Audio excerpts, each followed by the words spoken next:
Olá, muito boa tarde para você, nosso telespectador da Band TV. No ar mais um Boca no Trombone, hoje ao meio-dia, no horário excepcional. Todos os domingos, você sabe, tira aqui as suas dúvidas sobre a aposentadoria, os benefícios do INSS e também os direitos trabalhistas, a relação do patrão e do empregado. Você pode participar pelos nossos canais de interatividade, que vão estar passando aqui durante todo o programa de hoje. Tire as dúvidas conosco sobre previdência e direito trabalhista. Quem está comigo hoje para debater um tema do momento, o presidente do Sinecarga, Paulo Roberto Barque, pelo Sindete, o Sindicato dos Servidores do Detran, representa a entidade o Jefferson Otto, em nome do Sindicato dos Aeroviários da capital, está com a gente o Oswaldo Rodrigues. E na consultoria previdenciária, a doutora Anne Miller vai esclarecer as dúvidas aí para você, né, internauta aí, e o participante do programa sobre Previdência Social. Hoje o assunto é qualidade nas nossas vias públicas. Confere? É isso mesmo, meu caro Jonathan Bittencourt? É isso mesmo, nós vamos descobrir de que forma as pessoas podem ser ressarcidas por problemas provocados pela má conservação de ruas, avenidas, estradas, sejam elas estaduais e federais. É daqui a pouquinho aqui no Boca no Trombone.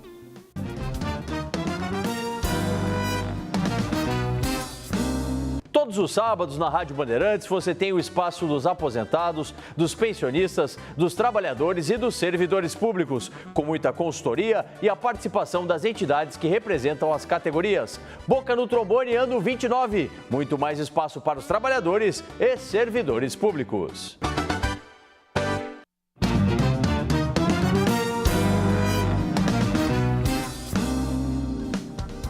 De volta com o Boca no Trombone, no horário excepcional, nesse final de semana, ao meio-dia, para tirar suas dúvidas sobre aposentadoria, INSS e também o direito do trabalho. Hoje está conosco aqui, em nome da OAB e da ABA, a doutora Anne Miller, está representando aí tanto a Ordem dos Advogados como a Associação Brasileira dos Advogados, para responder as dúvidas da nossa audiência. O Ângelo, ele é lá de Cachoeira do Sul, doutora Anne. Minha dúvida é, tempo rural soma com o tempo que trabalhei em firma na cidade? Obrigado por estar com a gente, uma boa tarde. Obrigada, boa tarde, falando obrigada pelo convite. Ângelo, soma sim, só que existem alguns critérios. Anterior a 91, tem que ter a condição de trabalhador rural, sem ajuda de trabalhadores assalariados, sim, sem ajuda de maquinário, é possível mediante prova. Perfeito. A partir de 91, só mediante reembolso do INSS das contribuições, tem que ser indenizadas daí. Tem que pagar, mas é possível, sim, ele fazer a contagem. Tá certo. A Maria, ela é lá de Capão do Leão. Eu gostaria de saber, se eu conseguiria me aposentar juntando todas as assinaturas da carteira. Dá 7 anos e meio, segundo ela, e mais 12 anos de modelo 15. Eu tenho 55 de idade. É a pergunta da Maria. Tudo bem, dona Maria? É possível, sim. O modelo 15 é o bloco de produtor do trabalhador rural. Só que nessa condição ela vai ter que aguardar até os 60 anos, porque ela deve estar tratando uma aposentadoria híbrida, quando para a carência ela quer misturar. Então, aos 55 anos de idade, só se ela tivesse os 15 anos de trabalho efetivo, os últimos 15 anos na agricultura. Perfeito.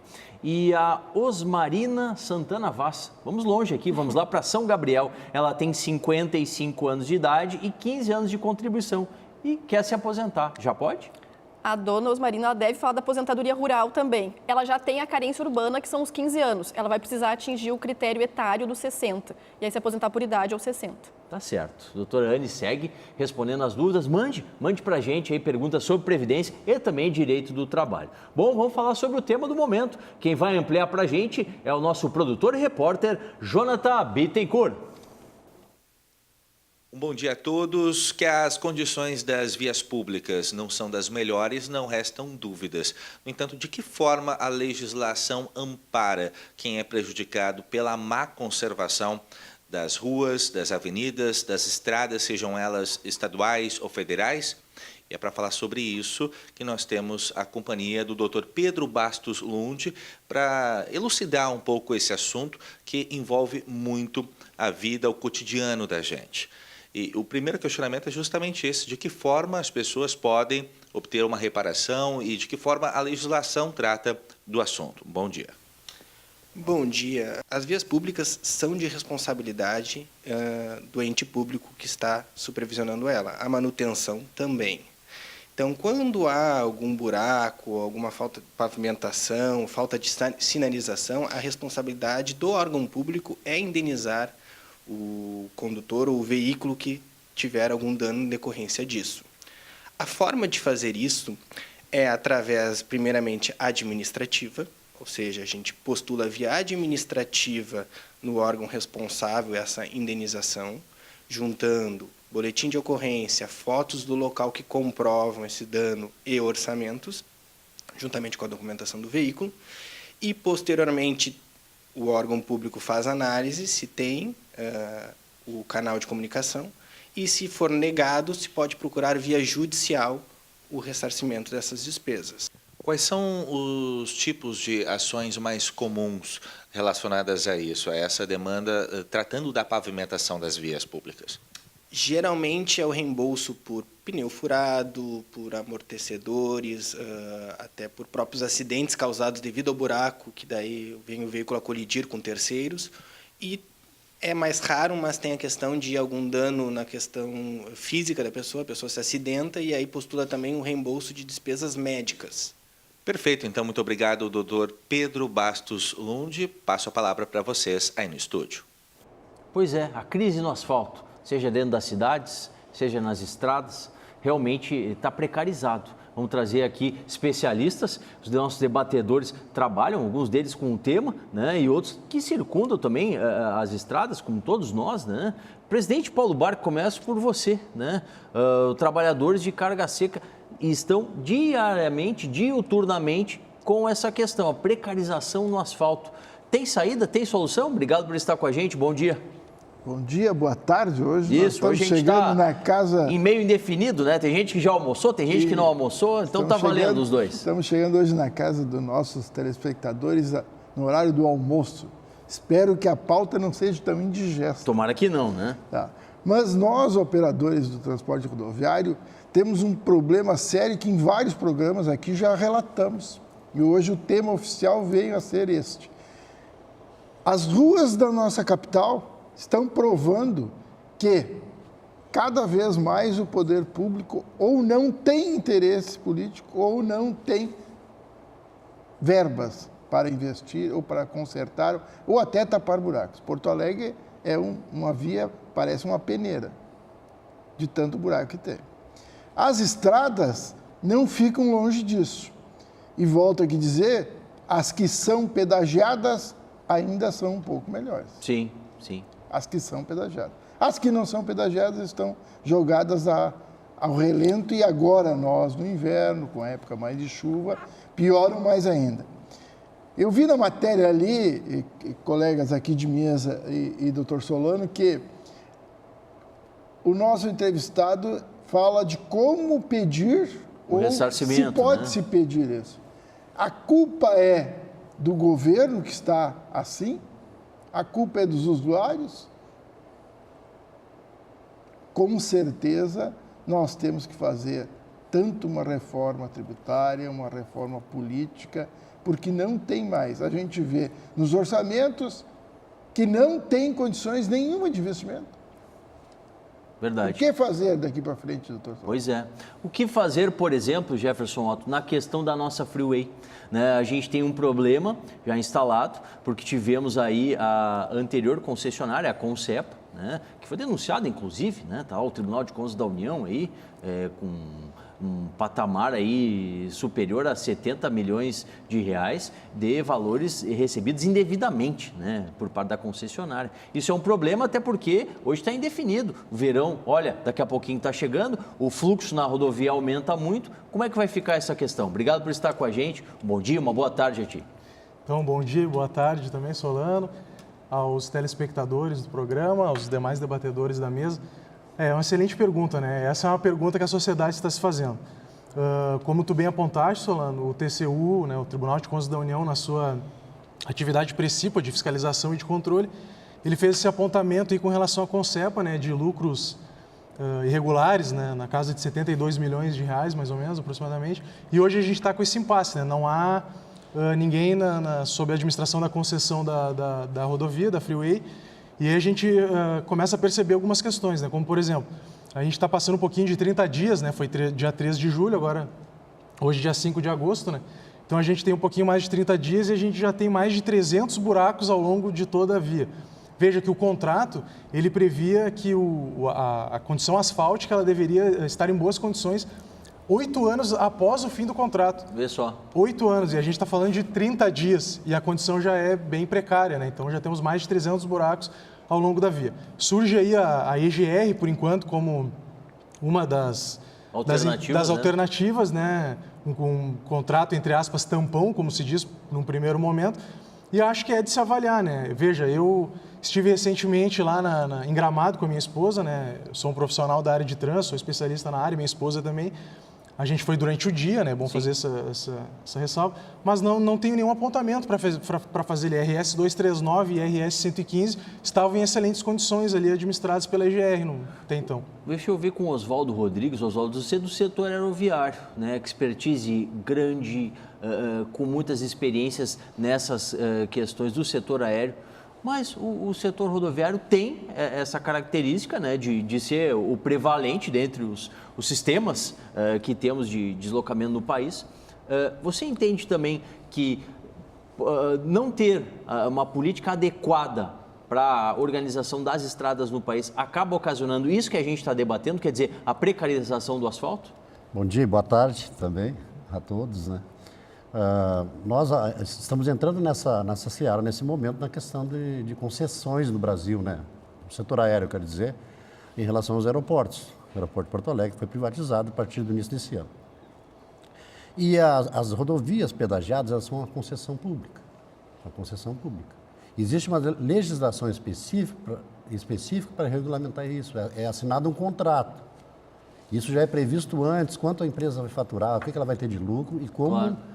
Os serviços serão executados nessas rodovias.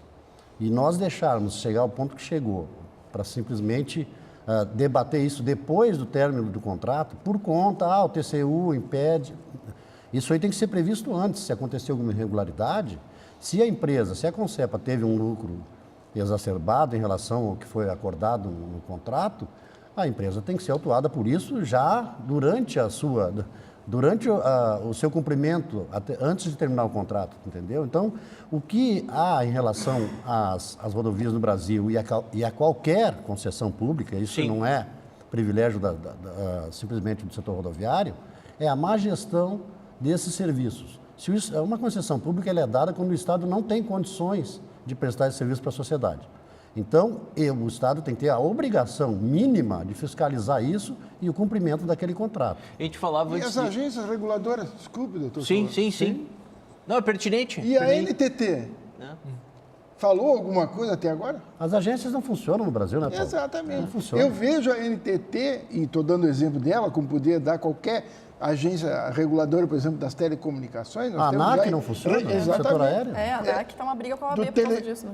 A telefonia, principalmente a celular e a internet, é complicadíssima. São os maiores polos passivos nas demandas judiciais do país. A NTT, eu que sou do ramo rodoviário, fui em reuniões já onde eu depreendo lá, pelo que ela fala, que ela defende mais as concessionárias do que o usuário. Exatamente. Quando deveria ser exatamente ao contrário. Exato. E o que vocês compreendem dessa situação, por exemplo, sui generis, né? Porque a gente tem o DENIT, que é do âmbito federal, a gente tem a EGR, que é uma empresa aqui do Estado, e aí fica esse jogo de empurra entre o governo federal e o governo estadual para decidir o que vai ser feito da rodovia e quem acaba, como diz no popular, né, pagando o pato, somos nós, os usuários presentes. O que o DENIT faz? Eu não sei até hoje. Temos um técnico no assunto aqui. Eu me lembro do tempo do DNR. Jefferson Otto, o que o DENIT deveria fazer? Bom, o DENIT, ele é... Departamento Nacional do Trânsito, Infraestrutura do Trânsito. Ele seria, assim, talvez para facilitar o entendimento do telespectador, mais ou menos o que o DAER faz aqui, né? É essa parte justamente de infraestrutura, de vias, de rodovias, o controle. Claro que daí a gente tem a NTT, que é para regulamentar quando é privatizado. Daí a gente tem as concessões. Então, realmente, é uma espécie de salada de frutas aí entre os mais diversos órgãos, uma autarquias. estrutura muito grande que na prática não resulta resultado, né? Não tem eficiência. Daqui a pouquinho a gente vai voltar para o tema, vamos com as dúvidas da interatividade, continue mandando questões sobre previdência e direito do trabalho aqui durante o Boca no Trombone. A gente está com a doutora Anne Miller, em nome da OAB e da ABA, respondendo as dúvidas aqui para a gente. O Jairo, lá de São José do Norte, doutora Anne, ele tem 12 anos numa empresa de ônibus. Na carteira estava como ajudante de mecânico. Queria saber se esses 12 anos aumentam alguma coisa sobre a insalubridade em termos de serviço para a minha aposentadoria mais à frente. Sim. A insalubridade, provavelmente que é o caso dele, por ser ajudante de mecânico, ele deve ter contato com agentes insalubres, com graxas, óleos, enfim. Sim, aumenta 40% o tempo. Então, os 12 anos dele para fins de aposentadoria transformam-se em 16 anos. Mas, claro, mediante comprovação dos agentes nocivos, né? Perfeito. Tem que ter o formulário PPP, né? Exatamente. O Jorge Prates, ele diz assim, estava em benefício de auxílio-doença, tive câncer de laringe, sou motorista. Motorista, deve estar interessado no tema aí. Nossa categoria. Verdade. Me aposentaram com o mesmo valor do benefício. Está correto? É uma questão. E aí ele encaminha mais duas. Eu devo descontar imposto de renda? E por derradeiro, tenho direito ao adicional de 20%, ele coloca, mas na verdade deve ser o adicional de 25% na chamada grande invalidez, né, doutora Anne? Isso. Então, respondendo por partes. O auxílio-doença é pago na proporção de 91% da média dele. A aposentadoria por invalidez é paga 100%. Então, já aí ele tem que ter tido um acréscimo pelo menos de 9%. Claro. A questão do imposto de renda, Solano, tem que verificar porque ele refere que ele teve câncer, né? Isso. Então, ele vai ter que passar por uma perícia para, sim, pleitear a isenção do imposto de renda. E a questão do adicional, se ele é aposentado por invalidez e ele precisa da ajuda permanente de terceiros, ele tem o direito de pleitear esse acréscimo de 25% no benefício. O Salvador Mendes, ele é aqui de Viamão, nosso município vizinho. Me aposentei por tempo de contribuição em maio de 2014.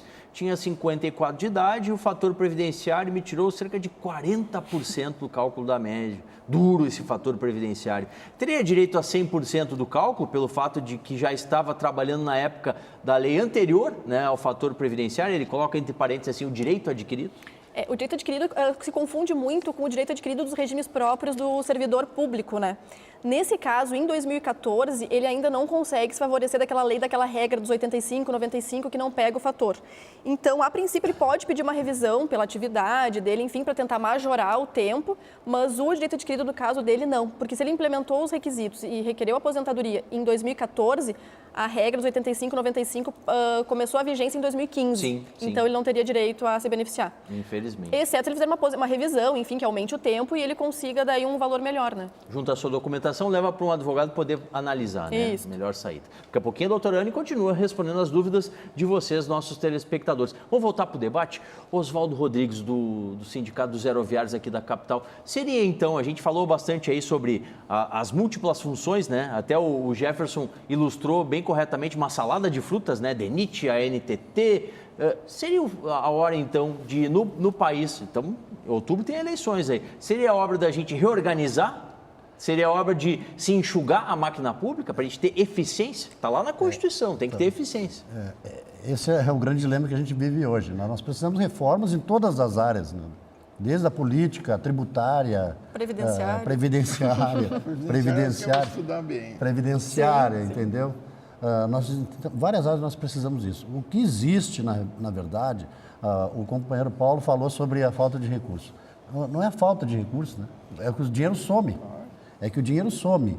Então, a má gestão pública no Brasil, ela é uma praga em todos os níveis, municipais, estaduais e federais. Os órgãos públicos criados há pouco tempo, como a ANAC, a DENIT e outras agências que estão por aí, elas não funcionam. Elas deveriam regulamentar o setor e fiscalizar o setor. Quer dizer, não vai um técnico da ANAC, por exemplo, fiscalizar dentro de um hangar em Porto Alegre se tem mecânico realmente credenciado para fazer manutenção de aeronaves lá naquela... Quer dizer, e assim é a mesma coisa no setor rodoviário. Deixa eu pegar um outro gancho aqui.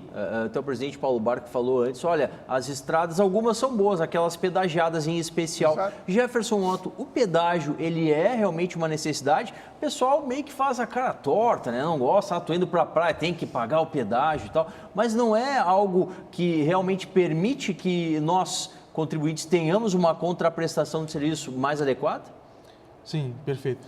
Se os contratos forem bem feitos, o pedágio ele tem essa condição de fazer com que todo aquele valor investido, pago no caso, né, pelo usuário, ali no pedágio, ele possa ser revertido em melhores condições para aquelas rodovias. Claro, né, tirando uma margem de lucro sempre que a concessionária tem, que é normal, né, faz parte. Mas ele é um valor destinado, né, então ele tem essa destinação certa. Se o contrato for bem feito, obviamente, né, respeitando as questões da administração pública. Só uma questão bem rápida, assim, a gente sempre fica um pouco receoso quando se fala em enxugar a máquina pública, né? A gente sempre tem que cuidar um pouco com relação a isso, porque a gente existem estudos que dizem que a gente tem poucos servidores públicos no Brasil comparados a, por exemplo, países, né, mais desenvolvidos, né, principalmente da Europa. Claro que a gente tem uma má distribuição, isso realmente também tem estudos que mostram isso. A gente tem muitos servidores, às vezes, nas capitais e poucos no interior e coisas do gênero. Sim. A gente pode estudar, por exemplo, mesclar órgãos, né, para ser mais eficiente, diminuir hierarquia entre o poder público. Reorganizar. A gente tem aí uma máquina pública que é do século XIX, né? Isso é uma autocrítica que a gente tem que fazer. Eu, como servidor público, sei que a gente tem que melhorar, desburocratizar, etc. Mas sempre tem que cuidar um pouquinho com essa questão de enxugamento. A forma de fazer, né? A segurança pública, qual é o efetivo da brigada e da polícia? Ele é da década de 70. É o mesmo de 40 anos atrás. Não repõe o que se aposenta, não repõe. E já tem a falta antes desse pessoal se aposentar. Verdade. Mas vamos voltar para o nosso tema. Isso. Concessão, acho que está agora em voga a concessão, a bendita concessão da BR-290, que é a nossa freeway. Sim. A nossa freeway, para mim, na minha opinião pessoal, e como usuário e até representante dos condutores de transporte rodoviário de carga, é a melhor estrada que tem no Brasil. Pedagiada. Vou repetir, doutor Solano, desculpe que eu errei. Era a melhor estrada. Eu ainda não consigo admitir que o governo federal, sabendo que ia terminar o contrato, ou seja lá a prorrogação, e quantas prorrogações já teve, que ia terminar, não colocou a licitação antes de terminar. Deixou nós, os usuários da freeway, até fevereiro, acéfalo. Não é admissível um negócio desse, não é. Verdade. Então, que processe todo esse processo que tem já com as denúncias do Tribunal de Contas, da Procuradoria, do Ministério Público, mas poderia ser, lembrar que os usuários merecem e têm direito a essa rodovia. Portanto, podiam prorrogar até fevereiro. Daqui a pouquinho a gente vai voltar com meus 3 debatedores aqui para falar sobre a questão da indenização. A gente falou lá no início do programa. Vamos ver como é que isso tem que se operar, qual a opinião de vocês. Porque agora a gente vai falar de direito do trabalho, porque está chegando aí o Dica Trabalhista.